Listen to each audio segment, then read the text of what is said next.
السلام علیکم ورحمۃ اللہ وبرکاتہ۔ عزیز طلبہ، اللہ تعالیٰ کی ذات سے امید ہے کہ آپ سب خیریت سے ہوں گے اور آپ نے گزشتہ کام مکمل کر لیا ہوگا۔ گزشتہ سبق میں ہم نے الجملۃ الفعلیۃ و ارکانها، اس میں فعل لازم اور فعل متعدی کے متعلق کچھ پڑھا تھا، اور اسی طرح ہم نے فاعل کے چند احکامات پڑھے تھے۔ وہ مجھے امید ہے کہ آپ نے اچھی طرح اس کو سمجھ لیا ہوگا اور لکھنے کا کام بھی کر لیا ہوگا۔ آج ہم اس ہفتہ میں مفعول بہ کے متعلق پڑھیں گے۔ تو سبق شروع کرنے سے پہلے دعا پڑھ لیجئے۔ رب یسر ولا تعسر وتمم بالخیر وبک نستعین یا فتاح یا فتاح یا فتاح۔ جی بیٹا، اب آپ لوگ کتابیں کھول لیجئے۔ جی بیٹا، یہاں سے کتابیں کھول لیجئے۔ اب ہم یہاں پہ مفعول بہ کے احکامات اور مفعول بہ کی تعریف پڑھیں گے۔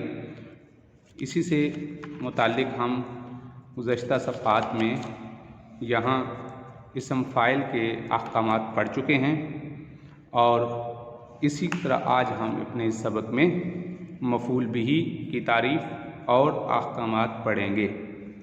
پہلے تو یہ جان لیجئے احکامات پڑھنے سے پہلے کہ مفعول بہ کسے کہتے ہیں۔ وہ اسم جس پر فعل کا اثر ظاہر ہو، فعل واقع ہو رہا ہو، اس کو مفعول بہ کہتے ہیں۔ جیسے اردو میں اس کی مثال، میں نے عمر کو مارا، میں نے عمر کو مارا۔ تو اب اس مثال میں، مارنے والی مثال میں، عمر مفعول بہ ہے۔ اس کی مثال دیکھتے ہیں ہم، جیسے پہلے اردو میں دیکھ لیتے ہیں، پھر اس عربی میں بھی دیکھ لیتے ہیں۔ جیسے میں نے عمر کو مارا۔ اب مارنے والا کون ہے؟ متکلم۔ مار کس کو پڑ رہی ہے؟ عمر کو۔ تو یہ عمر مفعول بہ ہے، اس پر فعل کا اثر ظاہر ہو رہا ہے، مار کا اثر اس پہ ظاہر ہو رہا ہے۔ ضربت امرن، امرن یہ مفعول بہ ہے۔ تو ہم نے گزشتہ سبق میں فاعل کے متعلق پڑھا تھا، اور اس سبق میں ہم مفعول بہ کے متعلق پڑھ رہے ہیں۔ علم النحو کی اصطلاح میں مفعول بہ اس اسم کو کہتے ہیں جس پر فعل واقع ہوا ہو۔ جیسے ابھی میں نے آپ کو بتایا، فعل کا اثر جو ضرب تھا، مار تھی، اس کا اثر کس پہ ظاہر ہو رہا تھا؟ عمر پر۔ پچھلے صفحات میں آپ نے فاعل کے چند احکامات پڑھے تھے، اب یہاں پر مفعول بہ کے چند احکامات ہم پڑھیں گے۔ پہلا حکم یہ ہے، مفعول بہ اسم ظاہر بھی ہو سکتا ہے۔ جیسے حفظ احمد الدرس، احمد نے سبق یاد کیا۔ اور جو میں نے مثال دی ہے، ضربت امرن، یہ بھی اسم ظاہر ہے۔ تو اسم ظاہر بھی ہو سکتا ہے، اور مفعول بہ اور ضمیر بھی ہو سکتا ہے۔ ابھی فی الحال ہم اسم فاعل کے متعلق یہ پڑھ رہے ہیں، اسم مفعول کے متعلق پڑھ رہے ہیں کہ اسم ظاہر بھی ہو سکتا ہے۔ حافظ فعل ہے، احمد فاعل ہے۔ کیوں؟ اس لیے کہ سبق یاد کرنے والا کون ہے؟ احمد ہے۔ الدرس یہ مفعول بہ ہے، جو کہ ایک اسم ظاہر ہے، مفعول بہ ہے، اور یہ اسم ضمیر بھی ہو سکتا ہے۔ جیسے ساعدنی احمد، احمد نے میری مدد کی۔ اب مدد کرنے والا کون ہے؟ احمد۔ مدد کس کی ہو رہی ہے؟ متکلم کی۔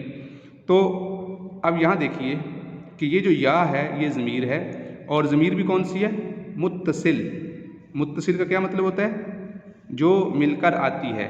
تو اس مثال میں سعد فعل ہے، احمد فاعل ہے، اور ان دونوں کے درمیان مذکور ضمیر یعنی یا مفعول بہ ہے، یا مفعول بہ ہے۔ تو یہ اس کا ایک حکم ہو گیا۔ کیا حکم ہوا؟ کہ اسم ظاہر بھی آ سکتا ہے جیسے الدرس، ضمیر بھی آ سکتا ہے جیسے یا۔ اس کی مثال احمد، حفظ احمد الدرس، اور ضمیر کی مثال ساعدنی احمد، یہ ایک حکم ہو گیا۔ دوسرا، مفعول بہ ہمیشہ منصوب ہوتا ہے، مفعول بہ ہمیشہ منصوب ہوتا ہے، نسبی حالت میں ہوتا ہے۔ اس کی مثال دیکھیے، جیسے یہاں پر احمد پر پیش ہے اور اس پر زبر ہے، تو نصب کی شکلیں انشاءاللہ ہم آگے پڑھیں گے کہ کس کس حالت میں نصب آتا ہے، منصوب کی شکلیں کیا کیا ہیں، وہ انشاءاللہ ہم آگے پڑھ لیں گے۔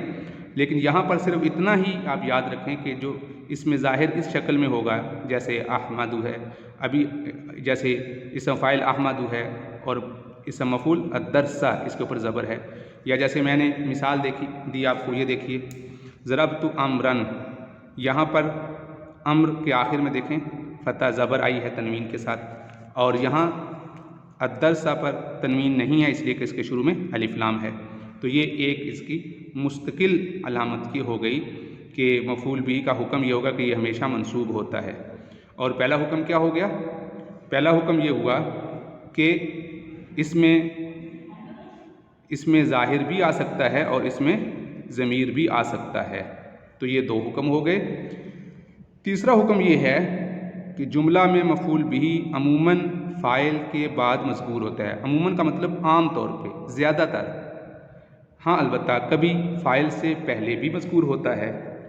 مثلاً جہاں فاعل اسم ظاہر ہو، فاعل اسم ظاہر ہو اور مفعول اس میں ضمیر متصل ہو، اس میں ضمیر متصل، کیونکہ آپ نے دو قسمیں پڑھی ہیں، متصل اور منفصل، یہ ضمیر کی دو قسمیں ہیں۔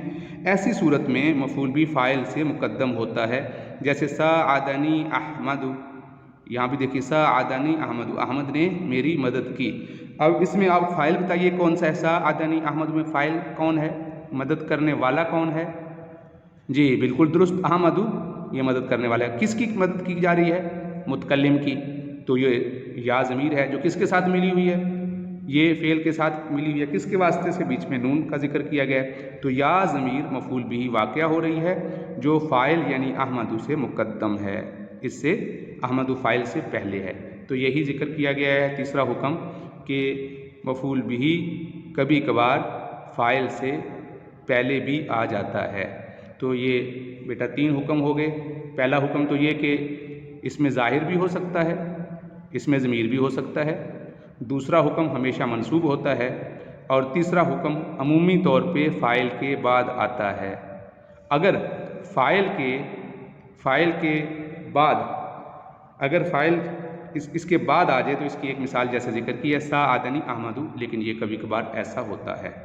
تو مجھے امید ہے کہ بیٹا آپ کو سمجھ آ گئی ہوگی، اس کو اچھی طرح سنیں، سمجھیں، اور انشاءاللہ ہم اس کی مزید امثلہ بھی اگلے صفحات میں پڑھیں گے۔ اللہ تعالیٰ آپ کو حامی ناصر ہو۔ السلام علیکم ورحمۃ اللہ وبرکاتہ۔